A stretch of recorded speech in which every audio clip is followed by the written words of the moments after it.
Guess what? We are here at Sustain It TV with our very first Freestyle Friday. What? Now, you can see my name is Chauncey. So let me tell all y'all something. I've been forced into hosting this by the person to my left on the screen, Brandy, who is, Brandy, how many hats do you wear? Just explain that to the people. Lots. I don't even think there's an app called 17 Hats. I think that I probably need 3 of them. You would know about that app, wouldn't you? 17 Hats. I've never even heard of it. Yeah, so, help you to keep track of all the stuff you have to do. Exactly. So our plan on Freestyle Fridays, everybody, is to talk about 3 newsworthy items. It'll either come from the business world, maybe some influencers. It could be health and wellness. It could be entertainment. So we'll do 3 zeitgeisty things every Friday, and you'll never know who's joining us from our Sustain It TV team. Now, the very first thing is an interesting item for all of us. It involves Subway. Now, not the Subway. You know, Subway, isn't it Eat Fresh, Brandy, isn't it? Eat Fresh is their tagline. Tagline, yeah. And I used to go to Subway many years ago. Now the question is, do you want the tuna? Now, just so you know, everybody, we will link to news articles. So if you check out our comment section, all of that, you'll see that in there. But this USA Today is saying, Brandy, that they tested the tuna and they found no tuna DNA at Subway. So, this is a class action lawsuit. It was filed against Subway in January. The New York Times launched an investigation to see whether it was true or false. And they're saying a commercial lab tested a sample of tuna from different sandwiches across California Subways. And guess what? They found, where's the tuna? They don't know. Listen, so I don't know. Well, before I answer, I'll give my commentary, because I have a lot to say about this one. I'm going to check on Renee is joining us. She just popped in, one of our team members. So I'm going to bring her into the conversation. Hey, Tuna, huh? Tuna. Okay.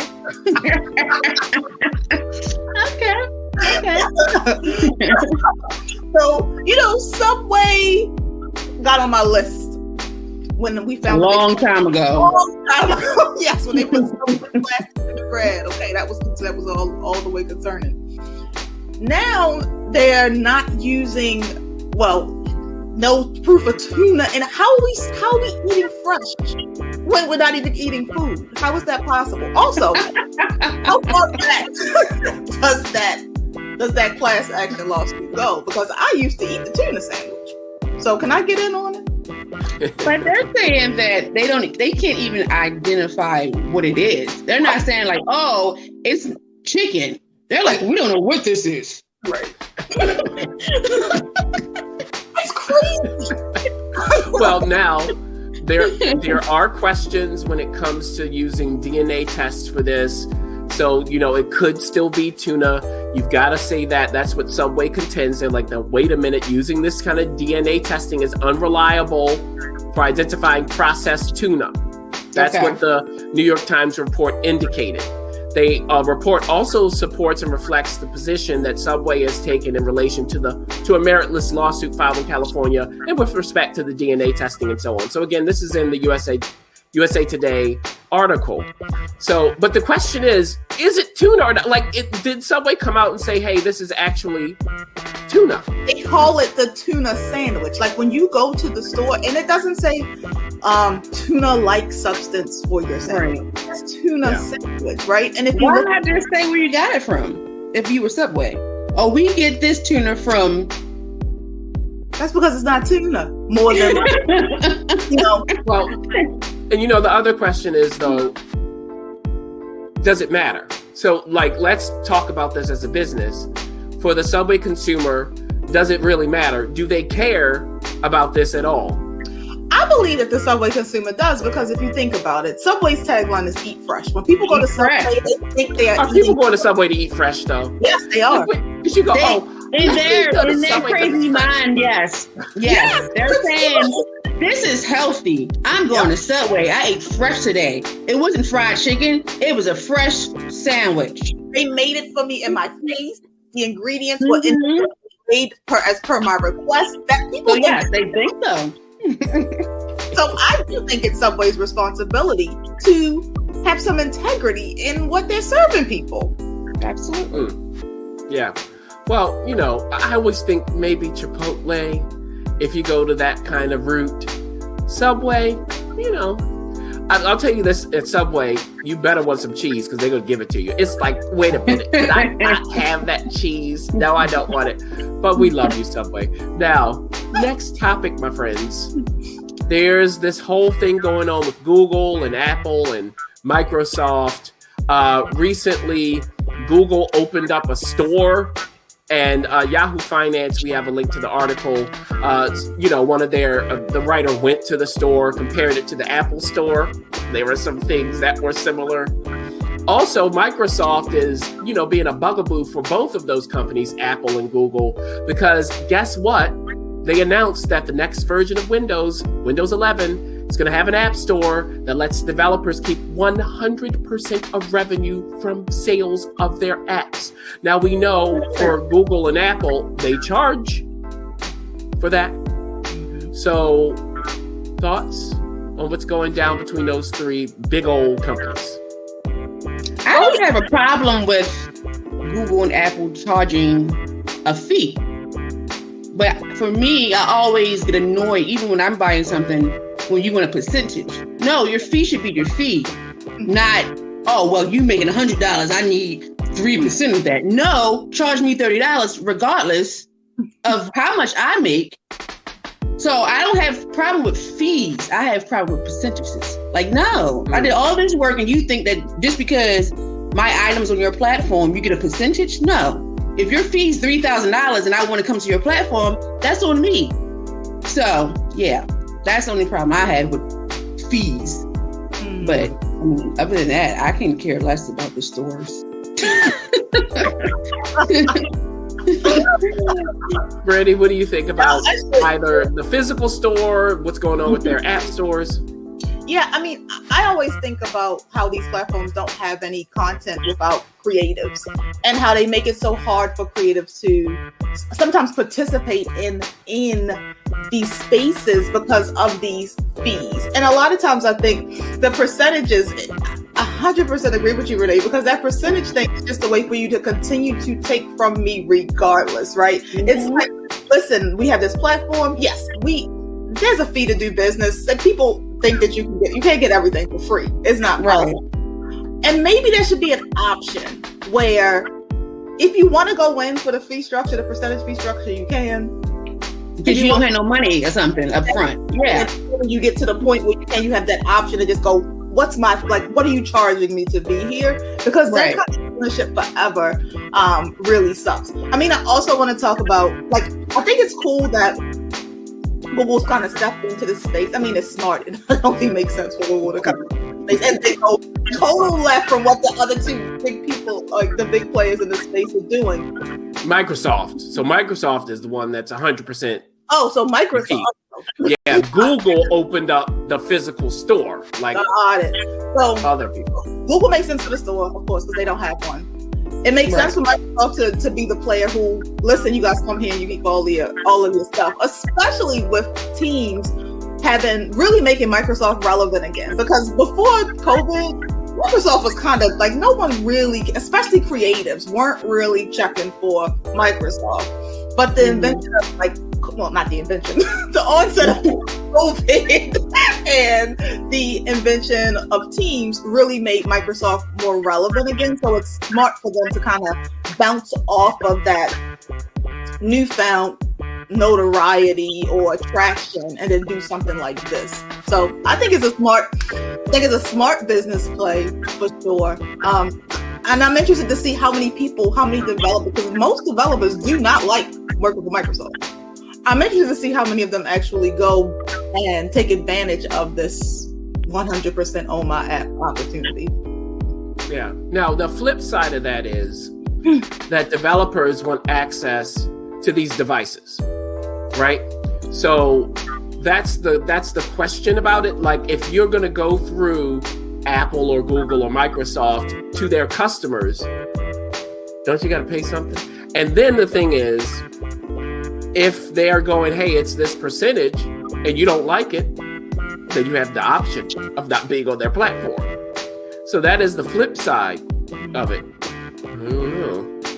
But what I do know is, maybe we'll know what the top entrepreneurs think, because we do have the top entrepreneurs, but the caveat here is on social media. So we have a what's trending article for them. They have the top 7. Let me just throw out some names. Number 1 is Oprah. You get a car. You get a car. What's she trending for? Number 1. What is she trending? She's not on my timeline. What is she trending about? So, yeah. So, I mean, again, the title is Top Entrepreneurs on Social Media. So I guess if you're, okay. yeah. Well, yeah, she's always been the top of social media when it comes to money. Exactly. And she's been the top. And her Instagram account, they say, has 16.7 million followers who benefit from her insights, inspirational messages, and discussions with some of the world's biggest power players. I do like her Soul Sundays. I do. I really enjoy them. They're really good conversations. They really are. I'll give it that. What do you think about Oprah doing stuff on Apple TV Plus? Like, have you gone to Apple TV Plus to watch that? I'm anti-Apple. I don't have any products of Apple. Anytime you make me pay for your customer service because your product is broke, I don't want no parts of you. Your product is broke, and I gotta pay you to fix your product. You can't even tell me what's wrong with it. I gotta pay you to tell me what's wrong. Nope, I don't want no parts of you. Sorry. I can't do it. Well, Brandy, as an Apple owner. Go ahead, Brandy. That's your jam. What do you think? Because I totally think that customer service structure sucks from the consumer standpoint. Makes perfect sense from the business standpoint. Oh yeah, absolutely. From a business standpoint, people have to pay if they want to, to be good service after the 1 year. If they want more than a 1, they're going to end up upgrading to Apple Plus. They're going to get 3 years. So whatever. I've watched Oprah's. The only content I watched on Apple TV Plus with Oprah was some controversial race conversation on Apple TV Plus. It was interesting. I don't know if I necessarily. When I think about leisure TV, I don't want to think that hard. So it was a little heavy for me. Mm-hmm. But I love when Oprah shares her garden. Her garden. Garden is amazing. I love her garden. Her garden. Her garden is amazing. See, I didn't even know she was doing gardening stuff. Anyway, oh my God, it's so amazing. So I just heard a story about her, I think yesterday. Well, no, it was her telling the story. She was saying how, in perspective, when you're a child, and she was saying her dad always gardened her whole life. And as a child, she hated it. Like, what you mean we got to go outside and get the collard greens? We're supposed to be going down to the Piggly Wiggly and getting that canned stuff. Only poor people get this stuff out of the garden. Like, she was livid about getting this fresh goodness in her soul. As a child, you want the canned goods from down the street like everybody else. And you hate it. And then, like, when you get older and you see everything in retrospect and everything comes into alignment, it's like, what in the world was I complaining about? And now she got a big old garden in her backyard now. Yeah. If you can, you should. It's so funny. That difference. The difference generations will make, right? Yes. Now, speaking of gardens, maybe this person will give us a garden somewhere in outer space. Number 2 is Richard Branson. Yes. On the list. Yes. You like Richard? I like Richard. I mean, his social media is kind of fun. He shares a lot of his random family gatherings and what have you. Remember when he was on Shark Tank? I do. And he, Mark Cuban, they threw water, or somebody threw water at somebody else. They were arguing. Yeah. I don't remember the water part, but I do remember because I think he threw his water because he was in between Damon and Mark. Okay. And they were disagreeing, and he did reach down and throw some water. Is that like live? They didn't cut that? No, it's in the episode. Of course they had that. That's good TV. Yeah. That's true. That's true. Oh my goodness. Well, go ahead, Brandy. What are you saying about Richard Branson? Yeah, no, Richard's cool. I mean, listen. I want to say 3 years ago, I was on Richard's cell phone plan for $1 for the whole year. So, I'm happy with this. He's always innovating and doing things. I don't know if the hotel project that he was in the process of starting, like where it is, because I'm sure like 2020 shifted those plans. But I know at one point they were, going from airplane, and now they were going to try to capture hotels in the hospitality space. So I like the man's innovation and his social for the most part. I just like him sharing his random to-dos. Like I don't necessarily get much inspiration from Richard, but it's kind of cool to see him on the beach or hanging on the cliff of a mountain with his fam. He usually does have a shirt on, which is interesting, but yeah. Well, would you go out of space if you could afford it? Because he's doing that. We know Bezos is about to go himself, and people have things to say about that. We know Elon Musk is involved. What do you think about traveling out there? Is this just to go? Like, are we going and staying to be like the pioneer? That's what I'm saying. Like, what do you do when you get there? Like, what? Once you're there, that's just paying a whole bunch of money to say you went to outer space. That's what that is. Like, it is. It's nothing there. Like, what are we doing once we're there? Because I can't go outside. I just bounce around and gotta go back into the spaceship. Yeah, but then you come back and say, "Hey, I went to outer space." That's what this is all about. I had that vacuum sealed freeze dry food for a week. Like a month. Yeah, I don't know if they go like to a space station and stay. I don't know what that entails, or if it's just up and back. Mm-hmm. But look, we're talking about social media. It's all about promotion of yourself. It's all about gathering esteem. You go out. First of all, just being able to do it, people go, "Oh, you have money." That's what that's about. You've done something that almost no one has done. That's what this is. It's about stealing that. It's just like with Apple. Why do you have an Apple product? Well, you might like them aesthetically, but it's Apple the brand. So unlike Google and Microsoft, it's a brand play. It's like Nike in that way. Anyway, What am I talking about? So number 3 on the list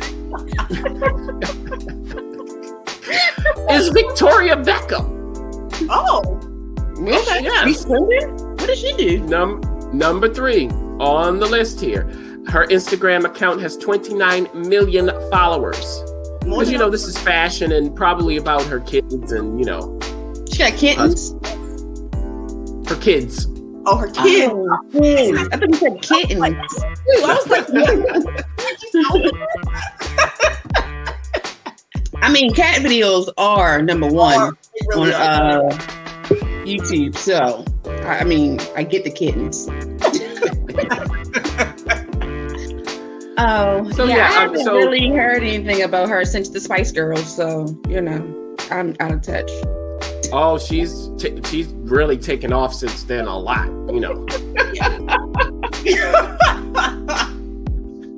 Okay, so Brandy, bring in our other team member when you get around to it. Yes, I will. As you're doing that, I'm going to number 4. It's Gary Vee. Gary Vee? Who's Gary Vee? Oh, you don't know Gary Vee? Brandy, tell us about Gary Vee. I'm actually on this one to Randy because Randy knows Gary like deep in his soul. So I think Randy deep in his soul. In my bones. How's everybody doing? Good. Look, so Randy, what are your insights on Gary Vee? Who is Gary Vee? Again, I got a little. So Gary Vee, Gary because Vee? Brandy's saying that you are the Gary Vee expert. So tell us, who's Gary Vee? Why is Gary Vee so influential? I would say I'm an expert on him, but I mean, he's a serial entrepreneur. This guy just basically is leveraged the art of building businesses and brands. Never heard of him. That's about all I got. Oh, really? And Name something that he's done. At the top, this man is like, he's the guy. You probably see, if you see him online, you might see him. He's this Italian guy. He's all about just like hustle, grind. He's constantly forcing popularity. Like when I say forcing popularity, like whatever he wants to be hot, he says it's hot, and then everybody runs to it and makes it hot. Like, I mean, there was some point where he was talking about entrepreneurship. Everybody should be an entrepreneur. You know, if you got time, it doesn't matter where you came from. We can all do it. Look around your house. It was like this, find stuff around your house and sell it on eBay challenge to make $100 a day that he like initiated. Like, and this was his response to like helping the urban community, like not to break barriers through, you know, starting a business. He just makes up stuff, and he loves to. He has this insane social media presence, and he's constantly posting 1 million times a day to every platform, and he's telling everybody else that, like, you guys, I answer all of my stuff. I do everything. He has a team. If he has money, he has a team. Gary has a team. Gary got it. Let's talk. Gary has a company in Brooklyn with a team of at least 100 people, and it's a digital media team. And he got a dude who chases him around with a camera. And they break it up and then put it on social. Gary might be on to some stuff, but I'm tell you right now, the reason Gary Vee is so influential is because he's all over the place, because he has a team to make that thing happen. And let's also talk about this. Gary's background. Gary had a family wine business. He was really smart. So he had a family wine business that him and his brother, I believe, I can't remember if it was him and his brother or just him, started a YouTube channel at the beginning of YouTube to help people learn about wines. And so that's how we kind of got into the digital space and was able to leverage that to then tell other people that, like, you know, he knows how to make their brand amazing, which is really, I know how to just make a bunch of noise so people know that you exist. And are you telling people not to become entrepreneurs? No. I'm telling them to be realistic about what this journey looks like. It's Gary Vee, don't get me wrong. If you feel like you are slipping, like you know, like you don't think you can do, he will pump, the man will pump you up. He pumps you. He's a pumper. But you can, like, sustaining the level of consistency that he makes you believe that he's doing himself, can actually, as an entrepreneur, be pretty discouraging. Because if you're like, I can't post to Instagram 97 times a day. 97 times. And answer every inbox, every, you know, message. Money and do work. Like, and go live too. Yeah. Yeah. But what I will say that what I love about Gary, if we take anything from his insanity, is that he has mastered this art of documenting versus creating. So he believes that we just document our journey and then break that documentation up into content versus sitting down and intentionally creating content. So that is one thing that I will say that I would take, like I will take from Gary and his process. Well, that's nice to end on a good note. Now, number 5 on the list is Rachel Hollis, who I hadn't heard of, but she's the New York Times bestseller of Girl Wash Your Face. And, you know, speaking of motivation, that's what she does. She's all about motivating, especially a female audience, they say on this list. And she has 1.6 million followers to get those inspirational quotes. What do you think about social media inspiration? Is that real or is it a gimmick? What do you think, Renee, about that? Well, I guess it'll depend on the consumer, because if I'm inspired, I can't tell you that, you know, you wasn't inspired by that quote. So whatever gets you going. Sometimes you might need that. So if people are inspired, hey, go for it. That's all I can say about that one. Yeah. Now, Randy, what's a way to be inspirational and authentic? How do you think you could do both? Wait, say that again, because you broke up. How do you think you could be both inspirational and authentic? Like if you have a brand and you want to inspire people, how can you stay on message and take advantage of the inspirational sector?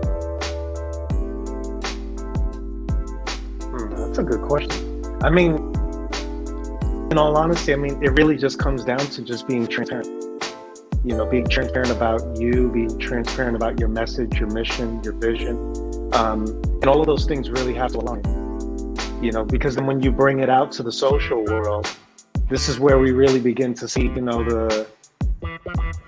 okay, this is the highlight reel, you know, talk, basically, you know, while meanwhile in the background, there's a whole lot of nonsense that's, you know, that's happening and going on. The other thing too is that if you're not really maintaining that true consistency of who you are, the reality is that eventually that's really gonna rise to the surface, because, you know, you may have people that you're working with, you know, they're putting that or at people that they know about, you know, who you really are, what you really do.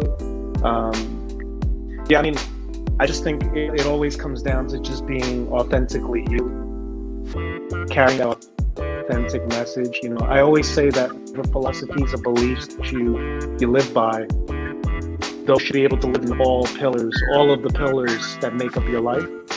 You know, if there's an area where it's getting a little funky, you know, you gotta get behind, you know, you gotta get under the hood and check that out. You know, something needs to be tweaked there. So yeah, I think it's just about being very honest, very transparent. Yeah, be yourself, right? Now, Brandy, you are an inspirational person. So tell us, what do you think? What do you think, though? Let me ask you this, Brandy. What do you think about making that your entire business? The business of inspiration. How did you get paid for that? Let me know, because I'm missing out on the revenue.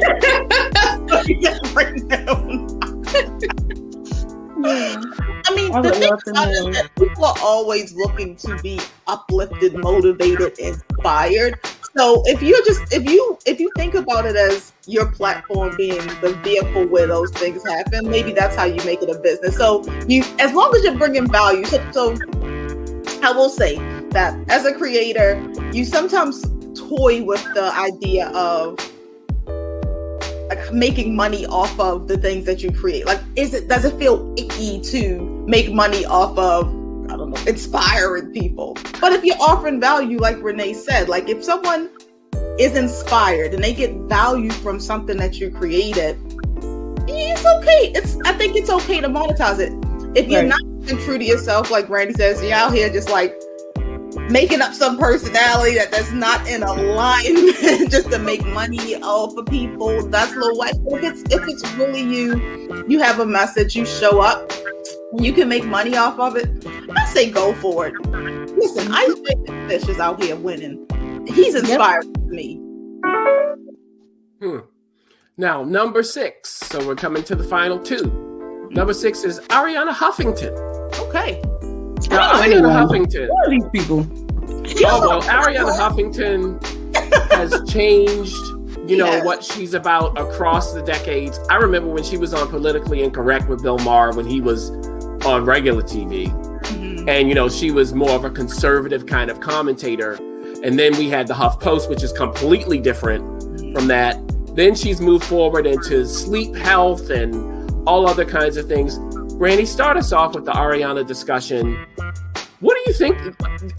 Tell me this. How is Arianna Huffington able, outside of having money, able to be so chameleon-like?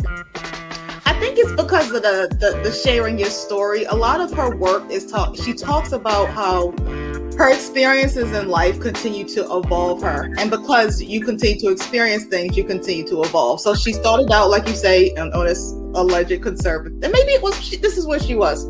She had some experiences. She ends up, you know, in a Huff Post. Running a media outlet is exhausting, a lot of work. It's definitely something where work-life balance isn't something that's really easy. So I think from that experience, she built, because her new project, the sleep health thing, is Thrive. That's her new platform. It's called Thrive, and it's all about health, wellness, balance, focusing on the importance of sleep. I'm assuming, she took her experience from that and then build on that. So like, I guess that's why it's so important to stay connected to your truth, and you can continue to kind of leverage that and evolve and it feel real versus like something you just made up to make money. So that's where I think Arianna Huffington's chameleon-like career, like how she's able to continue to do that, and so like kind of all over, like it's like from here to here to there, you know, it's like yeah. Well, number 7, I've never heard of Patrick Campbell, but there Patrick Campbell is. Now Patrick Campbell, he has a company that specializes in making finance software for software as a service companies. Oh, SaaS. Now he also just, you know, gives advice to business people, things like that. So it's not just that, but he's also sharing, like we're kind of saying throughout this list, sharing your expertise with other people. So I guess that's the major theme across the board, ending with Patrick there. Any final thoughts on the top entrepreneurs on social media? Renee, any final thoughts from you? I just would like to know, how do you make money off of inspiration? Put the comment. Well, what you do is if you're convincing to people, you got to convince just a small group, and then they become your acolytes. They pull more people in. Then you start doing the tour. Yep. Okay. Say that again. Okay. I need a beehive, is what you're saying? Well, now see, the problem with that is they came after the product. So the real question is, how do you make the inspiration the product? Right. Yeah. Right. You just got to be able to convince some people. I mean, Tony Robbins did it. But how do you even pay for that? What are you paying me for? Because I said nice things to you? Well, you pay for services. Yep. So like, for instance, you know, like with Tony Robbins, you know, you get a whole bunch of people together, you charge them a lot of money, and you say, hey, I'm going to give you the secrets to becoming X, Y, or Z. So you just offer certain products. Yeah. That's you have some outrageous experience. Like, I mean, Tony Robbins also had people walking on coals and all kinds of interesting stuff. Like, it has to be. Did poor die? I never knew that. Gwyneth Paltrow, Goop. Yes, Gwyneth Paltrow. Yes, it is like it is. That's a testament. I live in a bubble. I don't know. I must live in a bubble. I don't. Wow. Find your tribe, okay, and you can tell anything. Yeah. Well, that's a good place to end. Find your tribe, and you can sell anything. We are going to trademark that sucker. And thanks everybody this is our first Freestyle Fridays. As you can see, you never know what's going to be said and what topic we're going to pick, but we'll be coming back every Friday. Sometimes it'll be live. It's like once a month, right? Live. But every other time, some kind of crazy recording will come to you. But remember to check out Sustain It TV. Every day we have something special. Renee's coming to us, motivating us on Mondays. I'm doing something regarding tips on Tuesdays. And we have Andrea, who wasn't able to join us on Wednesdays with workouts. Brandy's doing the Throughline to Your Brand on Thursdays. Saturday, Brandy, you're doing a summary. And Sunday is self-care from you as well, Brandy. Isn't that right? Look, my memory was working today. I'm going to tell you that. So again, everybody, hey, thanks to all of you, and we'll see you next week. Bye-bye. Later.